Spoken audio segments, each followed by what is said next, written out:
Nabi pernah datang ke rumah Sayyidatina Aisyah dan melihat bahwa Sayyidatina Aisyah sedang diobati. Maka Nabi mengatakan, "Al-jihad kitabillah, obati dia dengan kitab Allah, dengan Al-Quran."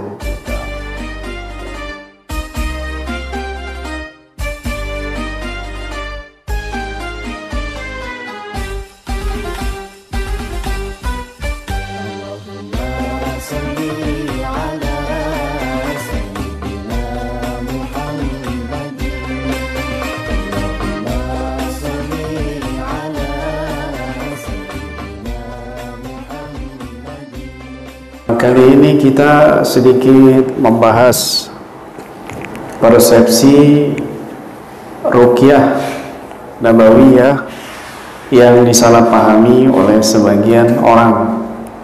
Ruqyah nabawiyah yang disalahpahami oleh sebagian orang. Masih digaung-gaung sebagian muslimin, saudara-saudara kita, bahwa ruqyah ini bukan praktek pengobatan aswaja atau ahlussunnah wal jamaah. Ruqyah ini praktek pengobatannya selain aswaja, ya, dari kalangan salafi, Hizbut Tahrir, Ikhwanul Muslimin, dan lain sebagainya. Juga ada yang mengatakan tidak perlu ruqyah massal, tidak perlu mengadakan ruqyah massal di masjid, cukup melakukan sholat 5 waktu, sholat tahajud, sholat duha, perbanyak sholawat.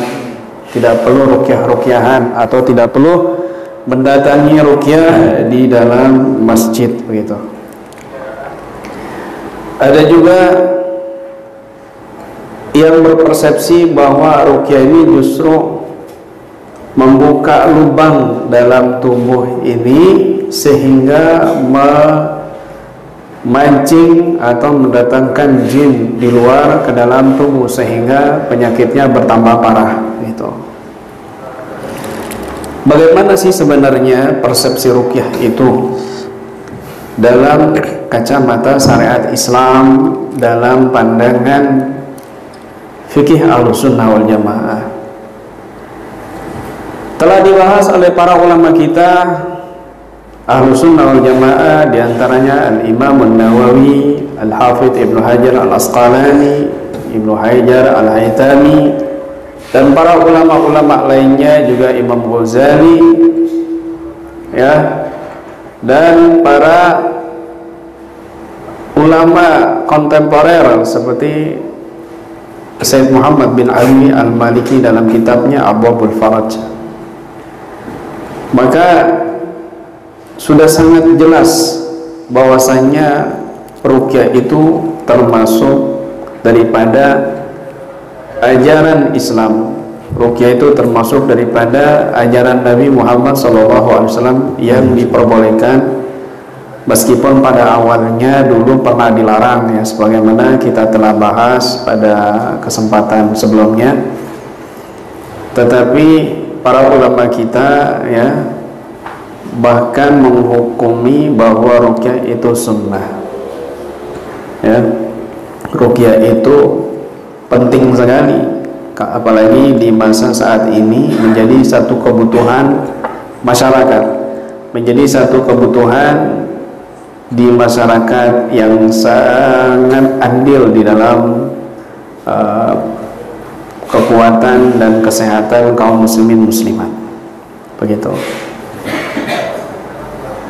Apa sih pentingnya pengobatan secara ruqyah, atau pengobatan, kita bisa bilang pengobatan spiritual, pengobatan agama, ya. Dan bagaimana yang sesungguhnya metode, mekanisme, prosedur di dalam ruqyah yang diperbolehkan dalam syariat Islam, ruqyah nabawiyah. Ada satu kisah dalam kitab Muwatta dinilai sahih di sini oleh Imam Malik, bahwasanya pernah Sayyidatuna Aisyah radhiyallahu anha terkena sihir. Beliau sampai sakit lama sekali, ya. Beliau sakit sampai tidak bisa bangun.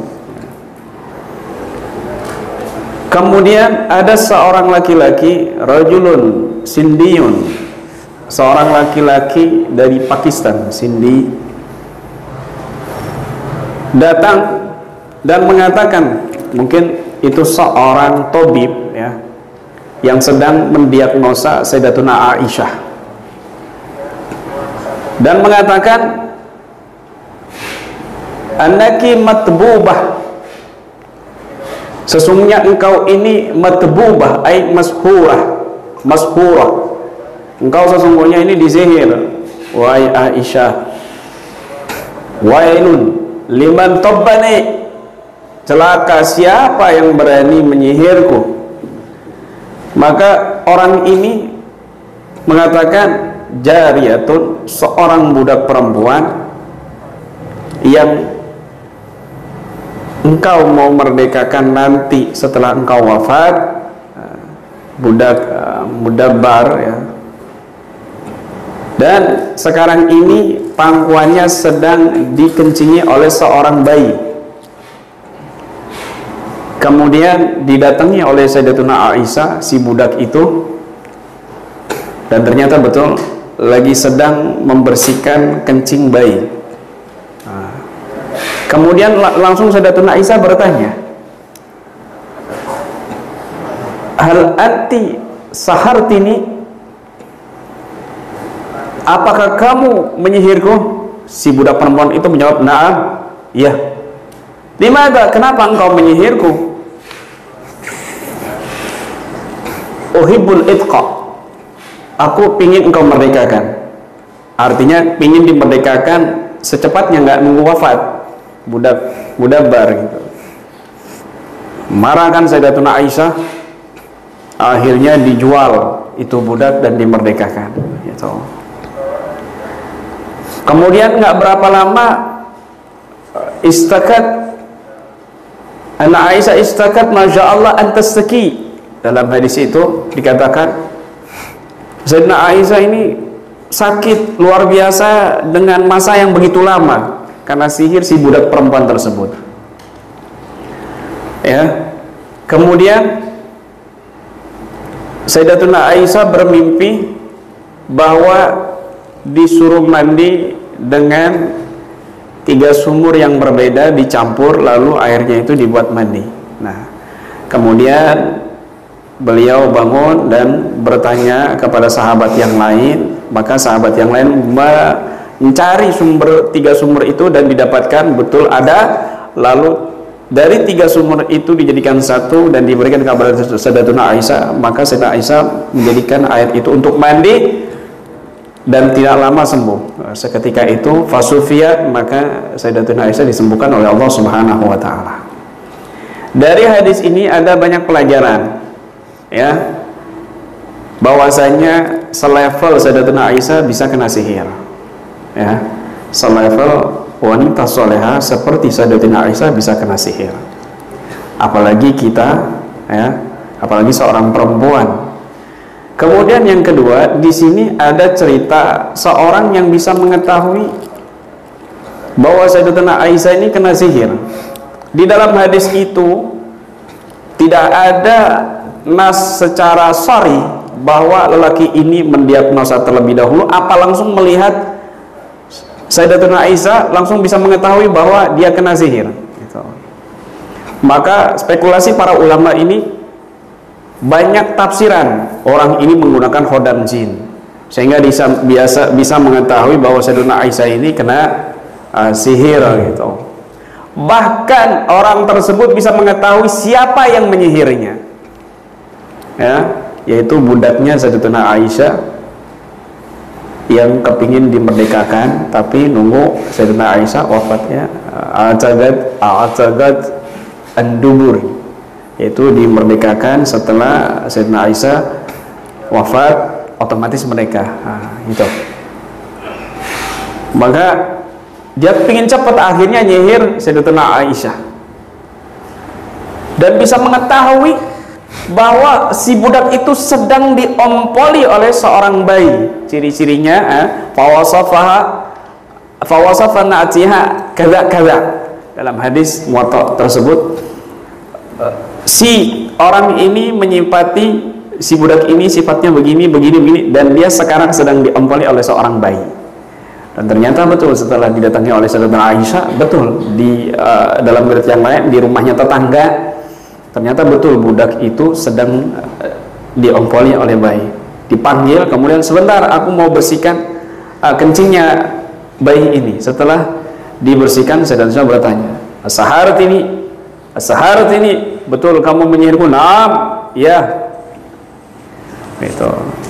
Ini tidak dijelaskan secara sharih dalam hadis itu apakah didiagnosa terlebih dahulu, apakah langsung tanpa diagnosa bisa mengetahui orang itu ya bahwa itu kena sihir, apakah pakai jin, khodam jin dan lain sebagainya, wallahu a'lam bishawab.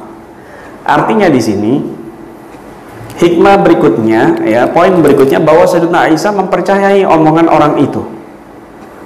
Mempercayai omongan orang itu, tapi tidak langsung bertindak. Beliau langsung klarifikasi kepada yang bersangkutan. Beliau langsung tabayun kepada si budak tersebut. Didatangi langsung, betul kamu yang menyihirku? Nggak langsung bertindak, tapi tabayun terlebih dahulu. Ya, makanya jika ada statement, nggak usah percaya kepada orang yang mengatakan ini orang kena sihir. Lah, kamu mau berbicara apa dengan Sayyidatuna Aisyah? Kamu mau ngomong apa? Kok sudah bisa percaya sama orang tersebut katanya kena sihir? Kenapa dipercaya? Kamu mau bilang Siti Aisyah ini bodoh? Siti Aisyah ini nggak percaya Allah, tidak percaya Rasulullah sebagai suaminya, sebagai Nabi, langsung mempercayai orang tersebut begitu. Dan juga ada hikmah di sini bahwasanya tidak semua penyakit bisa disembuhkan dengan ruqyah. Ternyata bisa disembuhkan dengan mandi 3 air sumur.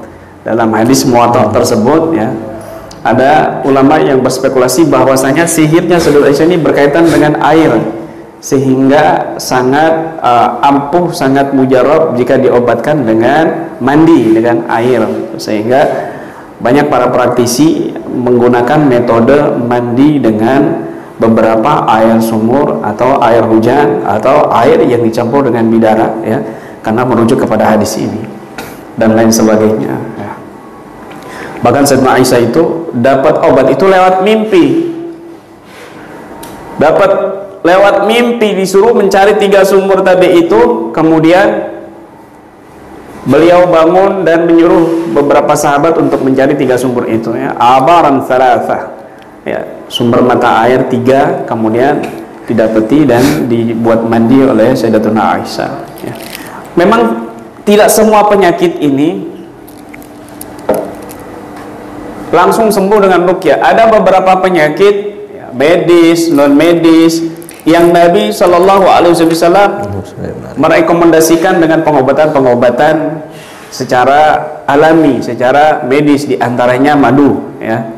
Misal ada salah satu hadis ya, sahih muttafaq alaih kalau tidak salah, riwayat Imam Bukhari dan Imam Muslim, bahwasanya ada seorang sahabat yang mengatakan inna akhi istalagathu batnuh. Ada yang mengatakan inna akhi yastaqi batnah.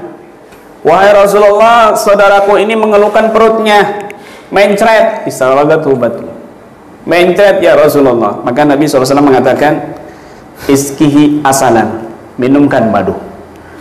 Diminumkan madu, kemudian datang lagi ke Rasulullah, ya Rasulullah, saudaraku masih sakit perutnya. Maka Nabi mengatakan iskihi asalan, minumkan madu.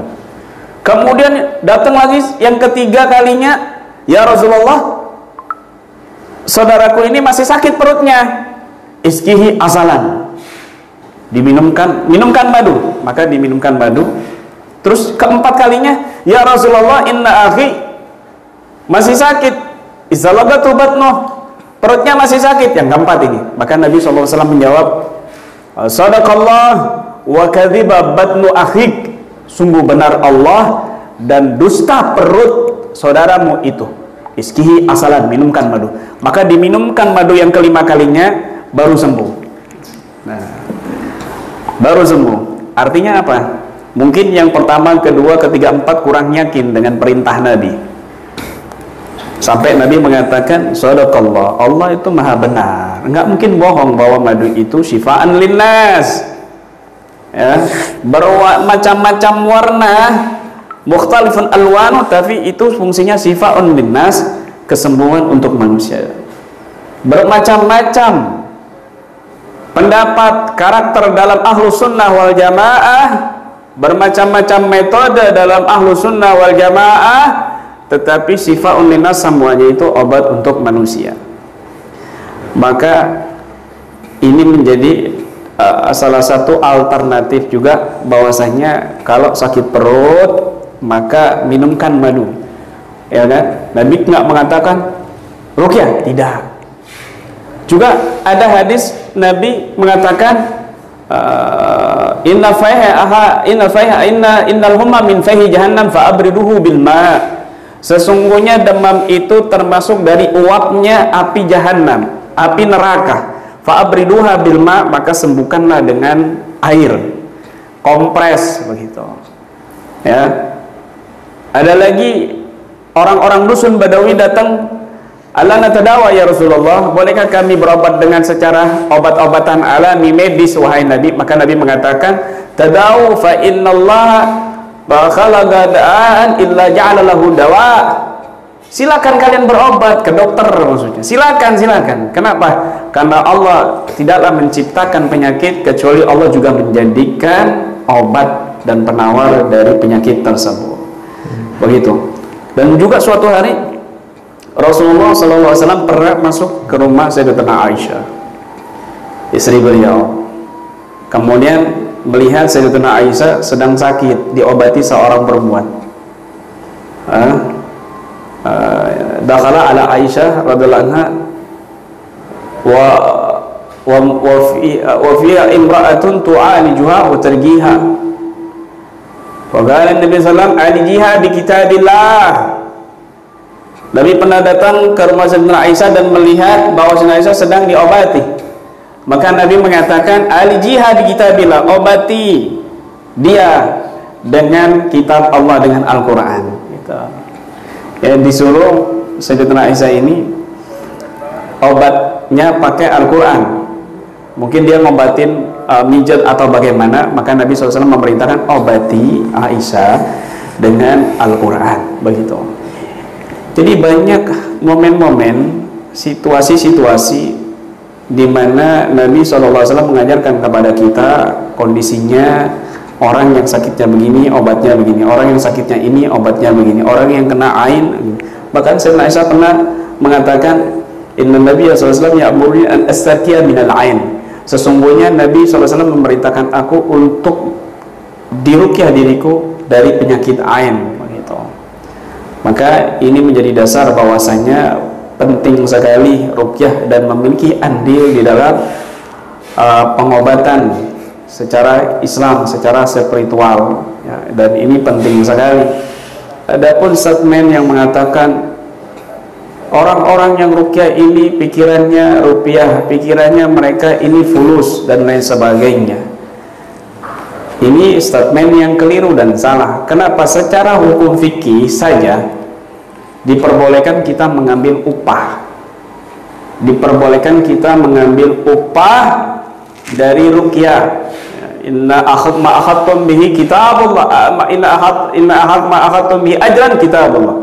Sesungguhnya upah yang paling berhak kamu ambil itu adalah kitabullah.